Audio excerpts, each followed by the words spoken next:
Welcome to Sanctuary Stories, the podcast where we explore the lives of extraordinary people who have sought sanctuary and gone on to inspire the world. I'm Phil, and in each episode, we uncover the story of one remarkable individual who turned hardship into hope and sanctuary into strength.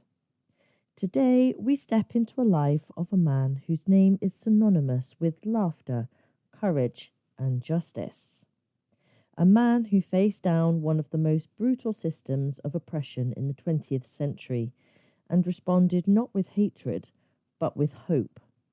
A man who became known as the moral conscience of South Africa and one of the great prophets of our time.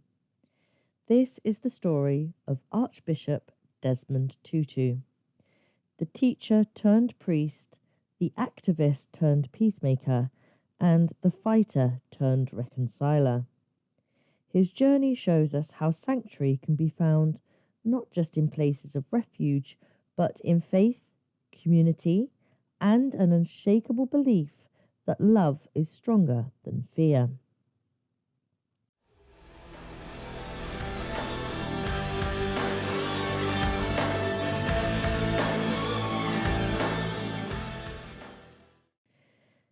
Desmond Mpilo Tutu was born in 1931 in Klerksdorp, a small mining town in what was then the Union of South Africa. His father was a teacher, his mother a domestic worker. The family didn't have much, but young Desmond was known for his quick wit, his wide smile, and an irrepressible sense of humour that would become his trademark for life. But joy and laughter lived alongside pain. At the age of 9, Desmond was struck by tuberculosis, a disease that nearly killed him. He spent over a year in hospital, weak, coughing blood, and separated from friends. That long illness could have crushed his spirit, but instead it forged something deeper: resilience, empathy, and a deep sense that life was fragile and precious. He remembered lying in bed, coughing, and being visited by a white priest named Trevor Huddleston. At a time when most white South Africans looked down on black children, this priest showed kindness. He touched Desmond on the shoulder, a simple gesture, but one that shocked the boy. Later, Desmond would say, "When he took off his hat to greet my mother, he changed my life. I saw that all people are children of God." That encounter stayed with him. It planted the seeds of faith and a justice in a boy who might otherwise have lost hope. But even in illness, Desmond's humour shone through. Nurses remembered him making faces at younger patients to cheer them up, or slipping into comic impressions of doctors and teachers. He would grab the hospital thermometer and march up and down the ward declaring mock diagnoses in a booming voice. "You, madame, have a very serious case of being too grumpy. Prescription, 2 smiles and a giggle before supper." Even the nurses who tried to keep order ended up laughing. His playfulness was more than mischief. It was survival. That mischievous streak, that ability to find joy in the darkest places, became his armour. It wasn't denial, it was defiance. Outside the hospital, Desmond's world was already shaped by segregation. He saw whites-only signs, experienced the daily humiliations of apartheid's early laws, and knew his opportunities were limited. But at home, his parents gave him dignity. His father, a teacher, taught him to value education.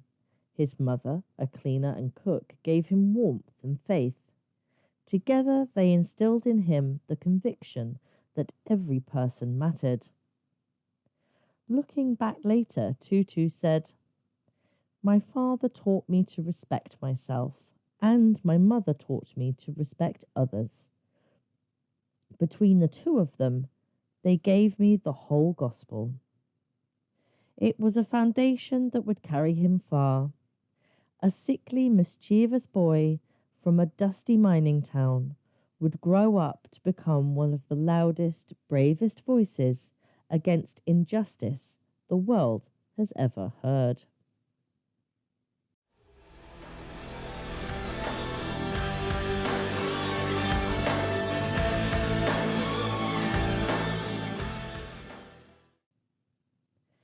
At first, Desmond wanted to become a doctor. He wanted to heal others just as doctors had once healed him, but medical school was too expensive, so he trained as a teacher instead.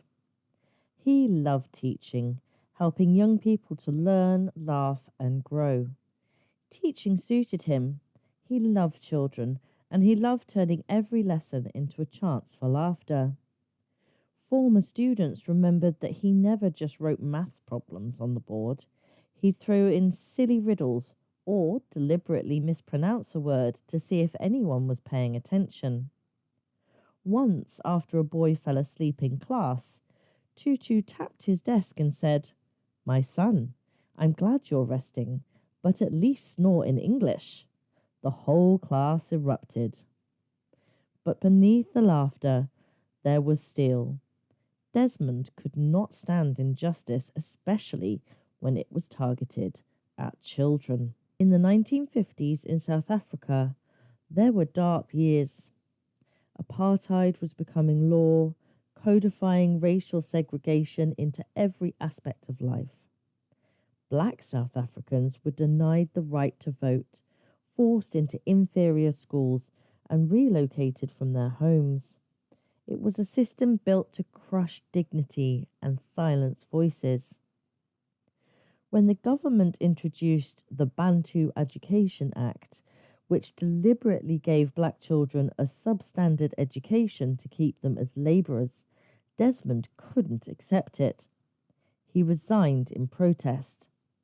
Teaching was his passion, but he couldn't be complicit in a system that broke children's futures. Around this time, his path crossed again with Trevor Huddleston, the same priest who had once touched his shoulder as a boy. Huddleston encouraged him to enter the church. Desmond agreed, studying theology and being ordained as an Anglican priest in 1961. Priesthood gave him a new pulpit, and he used it boldly.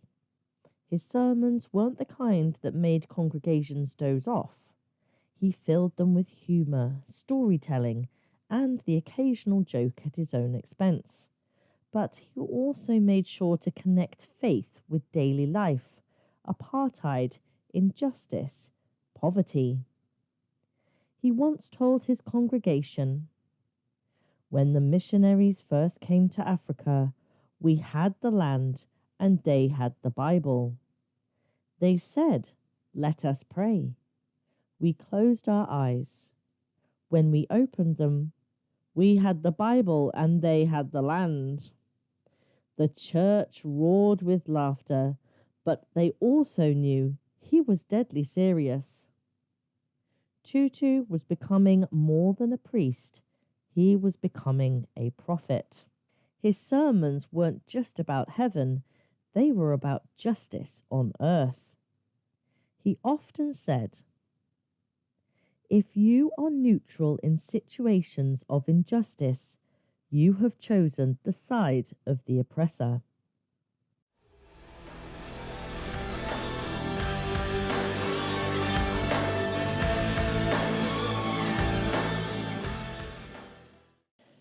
By the 1970s, Desmond Tutu had risen to become the first black Anglican dean of Johannesburg, then the Bishop of Lesotho, and later the General Secretary of the South African Council of Churches. Each new role gave him a bigger platform, and he used it relentlessly. He called apartheid a blasphemy against God. He demanded equal rights for all South Africans. He condemned violence, both the brutality of the apartheid regime and the temptation to retaliate with armed struggle. Instead, he preached nonviolence, reconciliation, and what he called a rainbow nation of God. He never thundered like an angry prophet without humour.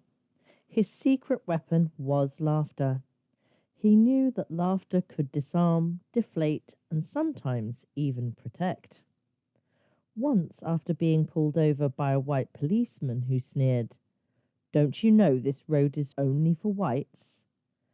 Tutu replied with a grin, "Oh, thank goodness you stopped me. I was lost, and I'd hate to end up where I don't belong."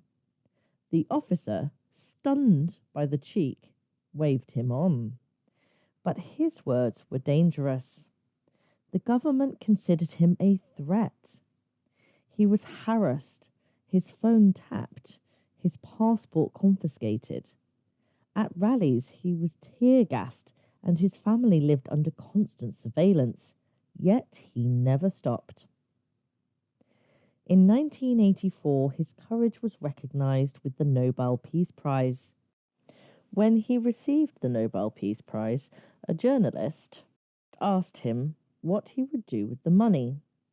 Tutu replied with a twinkle, "Well, my wife says she wants a new hat." In reality, he used much of the prize money to support the anti-apartheid struggle, but the joke reminded people that activism could still have levity. On the world stage, he became the voice of the voiceless, urging international leaders to impose sanctions on South Africa until apartheid fell. He knew his words carried weight, and he used them with a mix of moral fire and humour. Once, when soldiers tried to disperse a crowd during one of his sermons, he leaned into the microphone and quipped, "You've already lost. You've already lost, because you've already turned to violence. We are going to win, because we've got God on our side."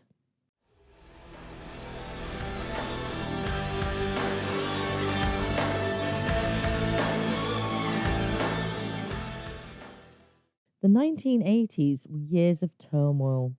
The apartheid regime grew more violent, imprisoning activists like Nelson Mandela and unleashing death squads against dissenters. Tutu continued to stand in the gap, mediating between communities, comforting grieving families, and challenging leaders to seek peace.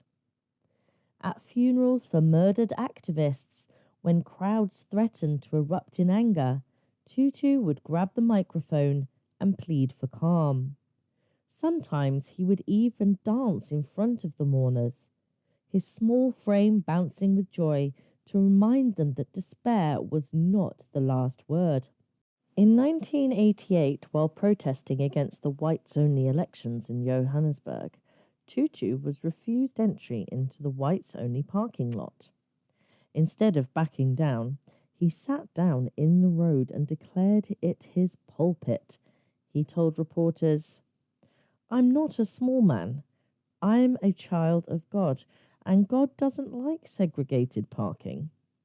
Crowds joined him, laughing and clapping, turning humiliation into a moment of joyful resistance. At a 1989 march in Soweto, police blocked the road and barked at him to disperse. Tutu smiled sweetly and asked, "Are you going to arrest us all?" "Oh, that's fine. Then we'll continue the meeting in jail. I've been needing a little holiday." The crowd roared with laughter, and the police, caught off guard, let them proceed a little further before dispersing them. When the apartheid finally collapsed in the early 90s and Mandela was released, Tutu was there to celebrate.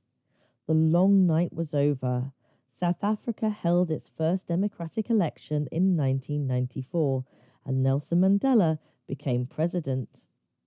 Desmond Tutu, the laughing prophet, was at his side. But freedom brought a new challenge: how to heal a nation scarred by centuries of violence, division, and hatred. President Mandela turned to Archbishop Tutu to chair the Truth and Reconciliation Commission. It was one of the boldest experiments in history. Instead of endless trials or revenge, South Africa would face its past through truth-telling. Victims of apartheid violence came forward to share their stories. Perpetrators could confess their crimes in exchange for amnesty, if they told the full truth. The hearings were raw, emotional, and often heartbreaking. Tutu wept openly as he listened to mothers describe sons killed by police or former soldiers confess to brutal murders. He prayed with them, held their hands, and reminded the nation that forgiveness was not weakness, but strength. Without forgiveness, he said, there is no future. The process was imperfect, and not everyone found peace. But it set an example for the world that reconciliation is possible even after atrocity.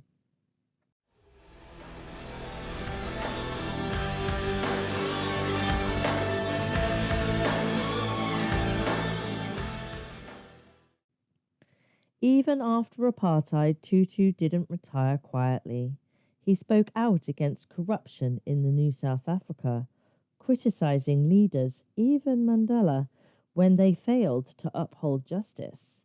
He became a global advocate for peace, speaking against the Iraq War, climate injustice, and poverty.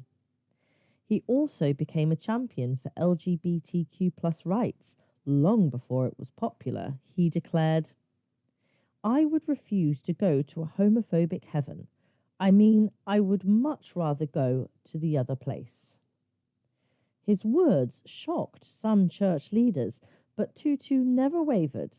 For him, God's love was radical, inclusive, and boundless. Despite the weight he carried, Desmond Tutu was known above all for his joy. He laughed constantly, a high-pitched giggle that became his signature.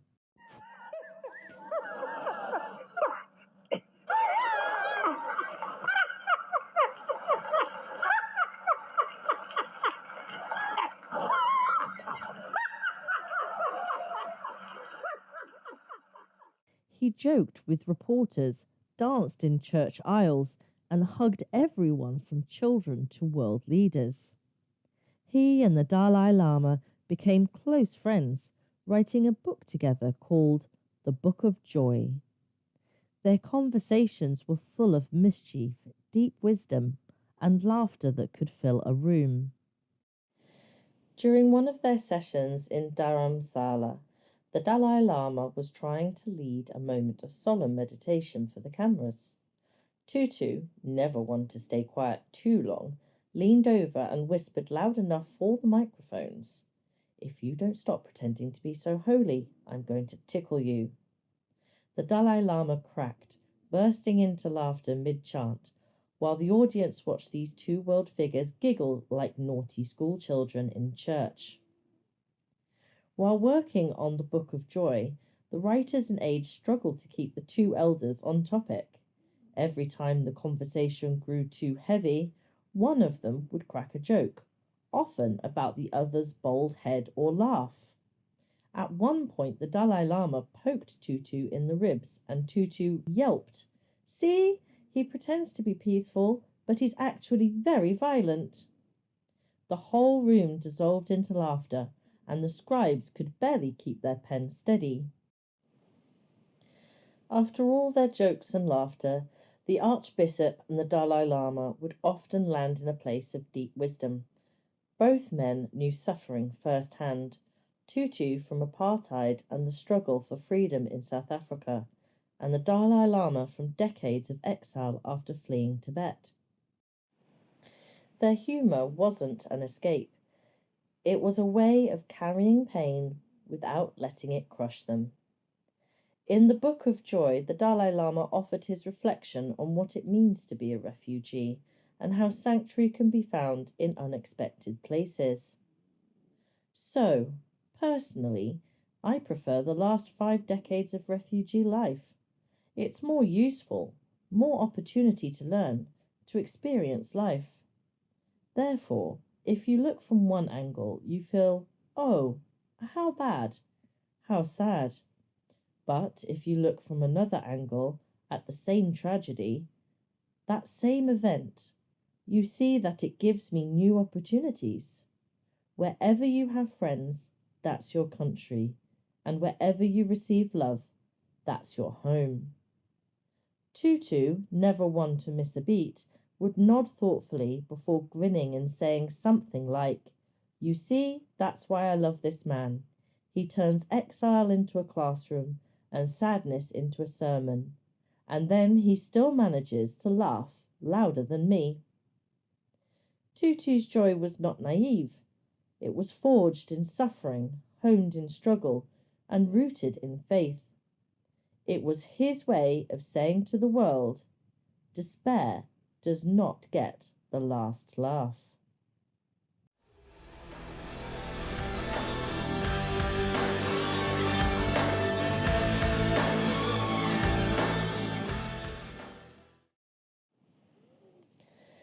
In his later years, Desmond Tutu's body grew frail. He battled prostate cancer for decades and sometimes walked with difficulty. Yet even as his frame weakened, his spirit never dimmed. He still radiated that famous giggle, still teased his friends, and still scolded politicians when they strayed from the ideals of freedom. He once quipped, "I am old, I am decrepit, I am falling apart, but thank God I can still laugh." He continued to remind South Africa of its calling to be a rainbow nation, an unfinished project that demanded courage and compassion. He urged leaders not to lose sight of the dream that apartheid's end had promised, warning against corruption, inequality, and division. Even when his voice was quieter, people listened, because it carried the authority of truth lived out. On the 26th of December 2021, Desmond Tutu died at the age of 90. His passing was met with an outpouring of grief and gratitude across the globe. In Cape Town, church bells tolled for 10 minutes straight, one for every decade of his life. In Soweto, choirs sang freedom songs through tears. In London, New York, Delhi, and beyond, leaders from every continent paid tribute to the man who gave the world hope. But the most moving tributes didn't come from presidents or prime ministers. They came from ordinary South Africans. A market seller who remembered how Archbishop once joined a protest march in her township. A former prisoner who recalled Tutu praying outside the jailhouse gates. A mother who said he had held her hand at her son's funeral when no one else dared to come. For them, Tutu wasn't just an icon. He was a companion in struggle, a voice when they were voiceless, and a laugh when the world seemed unbearably dark. Today, his legacy lives on in every community that chooses forgiveness over vengeance, laughter over fear, and justice over silence. He showed us that true sanctuary is not escape, but the courage to live fully, love boldly, and laugh defiantly, even in the shadow of oppression.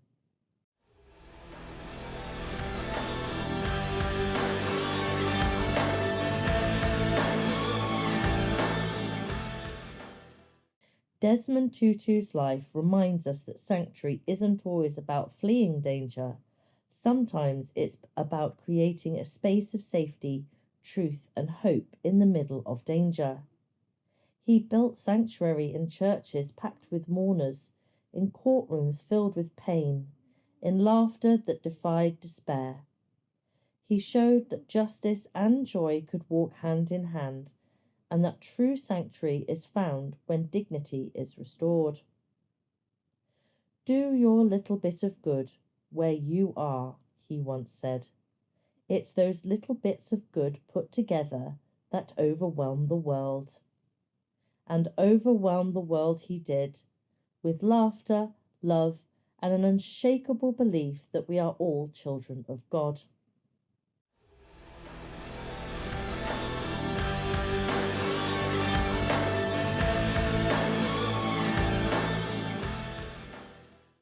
That's it for this episode of Sanctuary Stories. Thank you for joining me in exploring the extraordinary life of Archbishop Desmond Tutu, a man who showed us that peace is possible, that forgiveness is stronger than hate, and that joy can be revolutionary. If you enjoyed this episode, please subscribe, share, and leave a review. It helps the series grow. Until next time, keep striving, keep thriving.